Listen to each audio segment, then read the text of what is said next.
Bismillahirrahmanirrahim. Assalamualaikum warahmatullahi wabarakatuh. Oke, baik, di audio record ini saya akan menggunakan waktu untuk menerangkan lanjutan dari Asmaul Husna yang sempat terpotong dari pembahasan kita karena kalender nasional kita ada 2 kali merah di hari ini atau hari Selasa. Nah, kita akan melanjutkan tentang 7 nama milik Allah atau Asmaul Husna yang ada di modul. Silakan kalian buka di modul halaman 4 bagian yang C. Saya akan mulai menerangkan tentang Al-Karim. Al-Karim pada pemaknaannya berarti dalam kamus bahasa Arab diartikan yang mulia atau bisa diartikan yang maha pemurah. Tentunya ini diperkuat dengan dalil di Quran surat Al-Infitor ayat 6 yang berbunyi, silakan diperhatikan di modul. Bismillahirrahmanirrahim. Ya ayyuhal insanu ma gharraka birabbikal karim, ya. Jadi di situ ada lafaz, ada kata karim. Wahai manusia, ya ayyuhal insan ma gharraka, apakah yang telah memperdayakanmu birabbikal karim, terhadap Tuhanmu yang maha pemurah atau yang maha mulia. Jadi apa yang membuatmu terperdaya sehingga kita tidak memperhatikan Allah yang maha mulia? Apakah ada yang lebih mulia daripada Allah? Begitu. Jadi di surat Al-Infitor ayat 6 ini memberikan sebuah statement untuk kita berpikir bahwa Allah lah yang maha mulia, hanya Allah saja. Oleh karena itu kita berpikir pada karunia kita yang ada di alam semesta ini, tentunya tidak ada selain Allah yang mulia selain Allah. Artinya tidak ada lain yang mulia selain Allah. Nah gitu. Kenapa? Karena Allah semuanya adalah yang menciptakan alam semesta, baik itu berupa makhluk hidup secara biologi, ya, yaitu binatang, tumbuhan, atau makhluk lain yang tidak secara kasat mata, jin atau malaikat dan seluruhnya, dan bahkan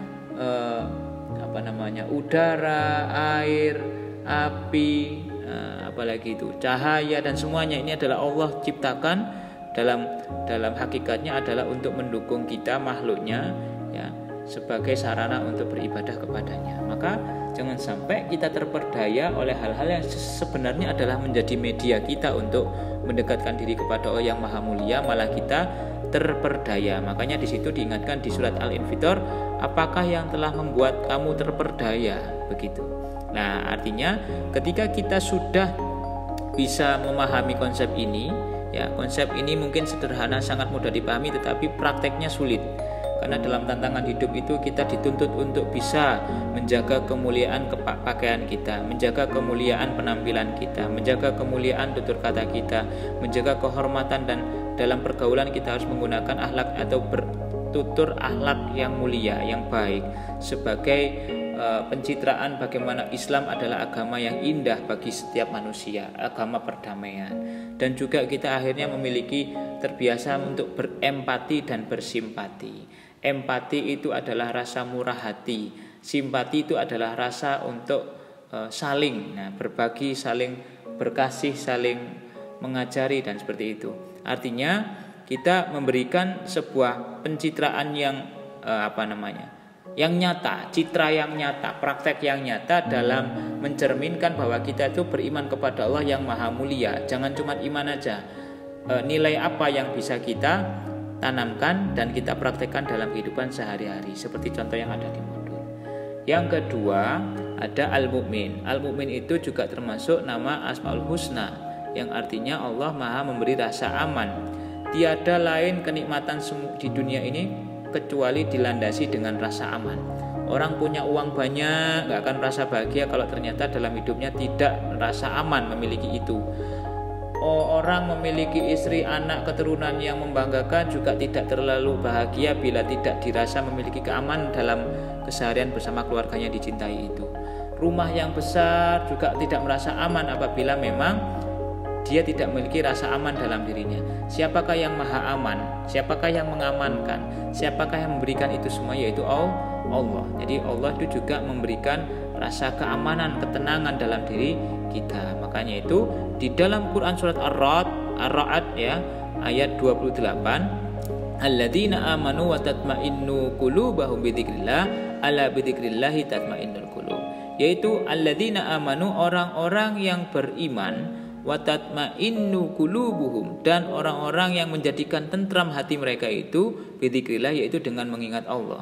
Ala bidzikrillah, ingatlah ya, ketahuilah hanya dengan bidzikrillah, dengan zikir kepada Allah, tatmainnul qulub, yang akan menjadikan hati kita atau hati-hati itu menjadi tentram. Nah, itu di halaman 5 kalau di modul paling atas. Silakan kalian perhatikan.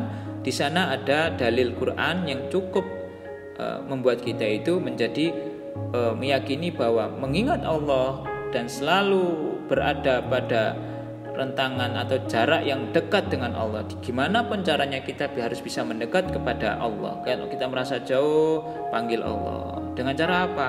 Ubudiyah atau ibadah mahdoh seperti sholat. Yang lain puasa.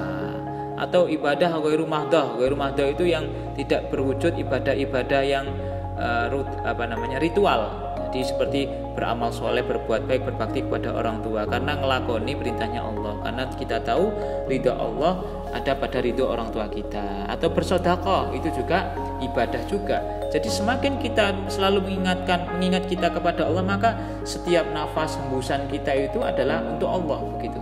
Saya nafas bukan untuk hidup itu karena hidup itu semuanya adalah untuk Allah. Jadi saya mau nafas, mau makan, mau tidur, tujuannya cuma satu, biar saya nanti bisa ibadah terus sama Allah. Umur yang dikasih, kesehatan yang diberi, atau mungkin fisik sehat yang dianugerahkan, itu tidak ada lain selain tujuannya untuk media kita mendekat kepada Allah, begitu. Dengan dilandasi rasa aman, tentram, tenang, begitu. Jadi bagaimana pencitraannya mencerminkan Asmaul Husna Al-Mu'min ini? Bagaimana kita bisa menjaga untuk berkolaborasi dengan diri kita, elemen keluarga kita, dengan elemen lebih luar lagi yaitu masyarakat kita, teman kita, lingkungan kita, untuk saling menjaga keamanan dan kondusivitas ketertiban. Saling mencintai antar sesama, saling bantu-membantu, bahu-membahu. Mungkin kalau yang sudah pernah hidup dalam kehidupan organisasi, saling menjaga visi dan misi organisasi, saling menjaga kode etik dalam organisasi. Contoh di sekolah itu ada OSIS, mungkin ada ekstrakurikuler, lalu tidak mudah terperdaya dengan fitnah satu sama lain, tidak mau mengadu domba atau tidak mau meladeni orang yang mengadu domba kita dan yang lain sebagainya. Lalu tidak mudah untuk mengamini berita-berita yang belum tentu benar asalnya, sumbernya, atau berita hoax. Dan itu adalah untuk menjaga kondusivitas atau stabilitas keamanan kita sendiri, keluarga kita mungkin, atau masyarakat kita secara umum. Itu adalah pencitraan kita bisa bagaimana dari Asmaul Husna Al-Mu'min kita bisa mempraktekkan dalam kehidupan sehari-hari. Yang ketiga yaitu Al-Wakil.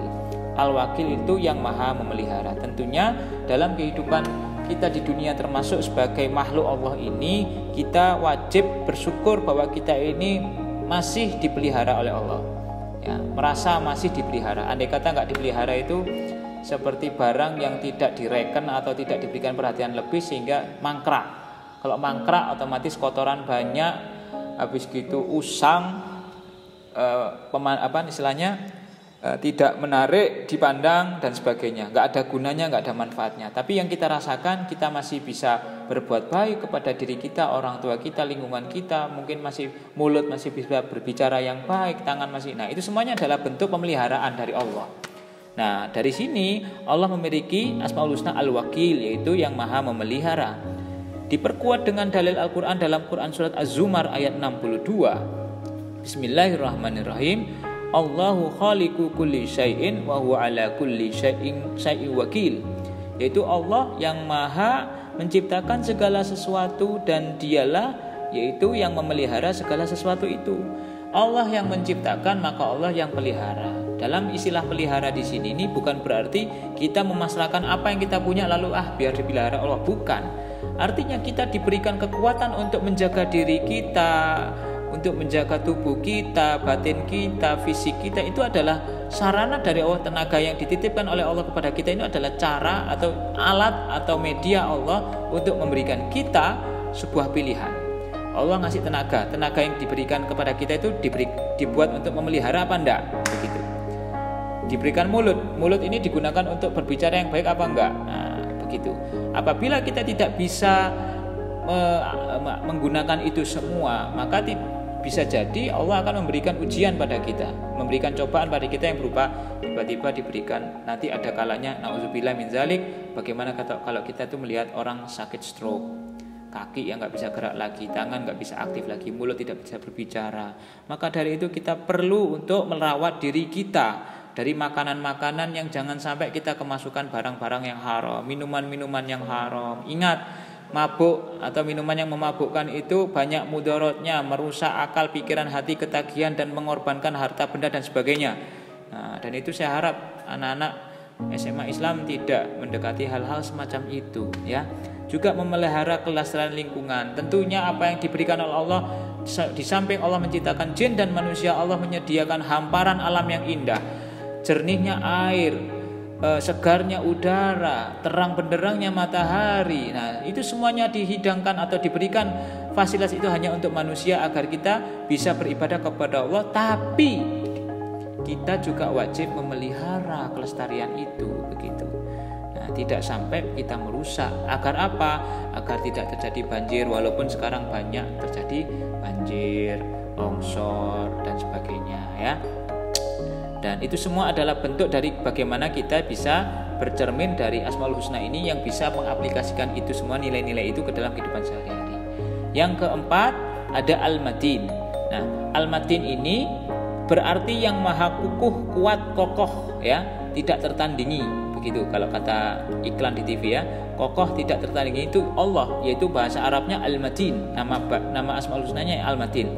Ada dalam Quran surat Az-Zariyat ayat 58. Saya garis bawahi, yang ada di modul Anda itu semua adalah keliru. Ayatnya betul, tapi tulisannya bukan itu. Bukan wa ma khalaqtul jinna wal insa illa liya'budun, bukan itu. Silakan di cross check, dibuka Al-Qur'annya, Quran surat Az-Zariyat ayat 58, dan boleh dituliskan di buku catatan Anda. Saya bacakan. Bismillahirrahmanirrahim. Innallaha huwar razzaq dzul quwwatil matin. Sesungguhnya Allah, innallah huwa ar-razzaq, dialah yang maha memberikan rezeki, dzul quwwatil matin, yang mempunyai kekuatan, al-matin, juga sangat kokoh atau lagi sangat kokoh. Jadi sudah punya kekuatan, juga pula sangat kuat atau kokoh, begitu. Jadi pendek kok ayatnya, silakan direvisi atau dibenarkan dari kesalahan cetak yang ada di modul kita. Artinya apa? Jadi Allah itu memiliki keteguhan, kekuatan dalam misalkan contoh memberikan nasib kepada hambanya, kepada makhluknya. Jadi kita bagaimana kita itu bisa untuk mengembangkan diri kita agar kita itu kuat, ya gitu ya. Seorang muslim itu yang baik itu adalah muslim yang kuat, yang memiliki banyak keterampilan, memiliki banyak wawasan, menunjukkan intelektual yang tinggi, menunjukkan kekokohan atau istilahnya pengetahuan, pengalaman, pengamalan, dan ilmu pengetahuan yang banyak, ya, yang tinggi, detail, apalagi cermat, tanggap, tegas. Nah itu ya, hal-hal semacam itu terkumpul dalam sini, mencerminkan bahwa kita itu adalah pribadi yang kuat, teguh pendirian, nggak plin-plan, ya, tidak lemot, ya, seperti itu. Bergaul dengan orang yang banyak, bermacam-macam, dengan akhlak yang baik. Dan itu adalah semuanya adalah mencitrakan bahwa kita bisa mengambil uswah atau nilai-nilai yang baik dari Asmaul Husna, yaitu Al-Matin. Oke, yang selanjutnya yaitu Al-Jami. Al-Jami artinya adalah yang maha menghimpun atau mengumpulkan. Tentunya ini sering sekali kita mendengarkan ceramah, nasihat, pelajaran agama yang berhubungan dengan kehidupan setelah di dunia. Tentunya kita mengimani bahwa akan ada kehidupan yaumul akhir atau kehidupan hari akhir atau hari kemudian, di mana kita akan dikumpulkan di satu tempat, yaitu padang mahsyar, mulai dari zaman makhluk Nabi Adam, Nabiullah Adam alaihissalam, sampai ya yang terakhir yaitu zamannya Nabi Muhammad, umatnya Rasulullah SAW, makhluknya atau manusia yang paling akhir nanti, begitu istilahnya begitu. Dan itu semuanya nanti akan dikumpulkan di padang mahsyar yang nanti akan dimintai pertanggungjawaban, begitu. Nah, kita wajib mengimani itu karena Allah Maha Al-Jami, mengumpulkan itu, menghimpun semuanya atas kehendak Allah. Kita akan bertemu oleh kakek buyut nenek kita semuanya, ya. Oleh karena itu dari dari ini semuanya kita wajib bermuhasabah untuk terus meningkatkan kualitas keimanan dan ketakwaan, karena kita nanti mau tidak mau akan dikumpulkan lagi sama orang-orang terdahulu. Kita akan malu gitu loh. Ketemu katanya umat Rasulullah tapi sama sekali nggak kenal Rasulullah, kita malu. Besok kalau ditanya kamu umatnya Nabi siapa, di bawah panji siapa kamu berdiri, kita nggak bisa jawab, kita malu. Maka dari itu di saat kita dikumpulkan nanti kita bisa menjawab bahwa kita adalah umat Rasulullah Muhammad SAW. Begitu. Oleh karena itu kita meningkatkan kualitas keimanan dan ketakwaan, dan juga menghargai, istilahnya dalam miniatur sebuah perkumpulan, kita juga menghargai proses, menghargai ide, menghargai pendapat yang ada dalam perkumpulan tersebut. Karena itulah dari sisi nilai-nilai perhimpunan atau perkumpulan, kita wajib juga berakhlak baik dalam sebuah perkumpulan tersebut. Menghargai itu yang bisa kita cuplik dari nilai-nilai moral yang baik dalam al-jami.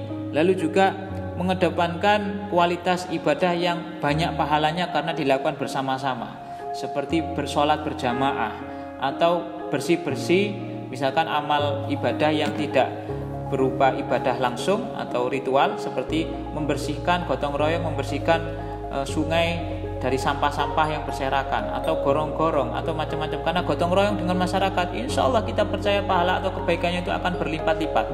Begitu, karena ada di dalam jamaah atau di dalam kebersamaan itu terdapat sebuah keberkahan. Fil jamaah barokah, itu bahasa Arabnya. Di dalam sebuah kebersamaan ada sebuah keberkahan. Lanjut, ada yang keenam yaitu al-adl, yaitu berarti lurus atau adil, ya. Yaitu lurus atau adil. Langsung saja ke dalilnya di surat Al-An'am ayat 115. Bismillahirrahmanirrahim. Wa tammat kalimatu rabbika sidqan wa adla, la mubaddila li kalimati wa huwas samiul alim. Wa tammat kalimatu rabbik, dan telah sempurna firman dari Tuhanmu, ya. Tamat itu sempurna, kalimat itu adalah ucapan, ungkapan, firman, ya, qaul, perkataan dari Rabbika, dari Tuhanmu, yaitu berupa Al-Qur'an. Sidqan wa adlan, ya. Sidqan itu dengan benar, ya. Al-Qur'an ini pasti benar. Kalau enggak percaya dengan Al-Qur'an bahwa ini benar, berarti iman kepada Al-Qur'anmu dipertanyakan, iman kepada kitab Allah dipertanyakan. Wa adlan, dan adil, tidak memihak si A, si B, si C, semuanya ada. Jadi ada pahala, ada membahas dosa, ada membahas surga, ada membahas neraka, ada membahas perintah, ada membahas larangan, ada membahas kisah-kisah terdahulu, ada membahas fenomena-fenomena yang bakal terjadi setelah kehidupan di dunia ini. Semuanya dibahas. Jadi sifatnya adil, tidak mendiskreditkan siapapun. La mubaddila li kalimati, tidak ada yang dapat mengubah firman-Nya, tidak dapat dengan mudah mengubah, mencuplik, mengcopy paste dan lalu mengganti sebuah diksi atau kata dalam sebuah Al-Qur'an itu, karena Al-Qur'an akan terjaga, maksum. Wa huwas samiul alim, dan Dia Maha mendengar lagi Maha mengetahui. Jadi maksudnya apa di sini? Jadi di sini ini kita berpikir bahwa hidup di dunia ini itu, ya, hidup di dunia ini itu dengan segala pernak-perniknya, dengan segala bentuk geografinya yang berbeda-beda, dari sisi cuaca, dari sisi iklim, dari sisi suhu, temperatur, dari sisi warna kulit, bentuk rambut, bahasa, makanan, budaya, kultur, dan apapun itu banyak bedanya, tetap keadilan berada di atas segalanya. Ya, itu. Jadi mengambil sebuah rasa adil dalam menyikapi apapun, dengan siapapun, di hadapan siapapun. Nah itu. Tidak melihat siapa yang putih, siapa yang hitam, siapa yang pintar, siapa yang enggak pintar, siapa yang kaya, siapa yang kurang kaya, atau siapa yang belum kaya. Tidak dengan bahasa-bahasa seperti itu. Itu namanya tidak adil. Bahasanya sekarang itu rasis, begitu. Kalau mengolok-olok orang yang mohon maaf berkulit hitam, itu rasisme, ya. Menggunakan bahasa-bahasa ras untuk mendiskreditkan bangsa yang lain, begitu. Dan itu tentunya bertolak belakang dengan Asmaul Husna Al-Adl, yang mana Allah juga Maha Adil. Otomatis keadilan itu harus ditegakkan di dalam kehidupan kita sebagai manusia, sebagai makhluk yang hidup di muka bumi, begitu.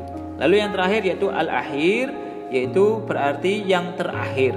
Maksudnya adalah Asmaul Husna Al-Akhir ini diperkuat dalam surat Al-Hadid ayat 3. Bismillahirrahmanirrahim. Wal awwalu wal akhiru wal zahiru wal batinu wa huwa bikulli syai'in alim.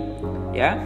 Dialah yang pertama, saya garis bawahi, Dia yang pertama tapi tidak ada permulaan. Dia yang mengawali tapi tidak ada permulaan. Wal akhiru, dia yang paling terakhir tapi tidak ada akhirannya. Wal zahiru, dan dia yang maha jelas, maha tampak.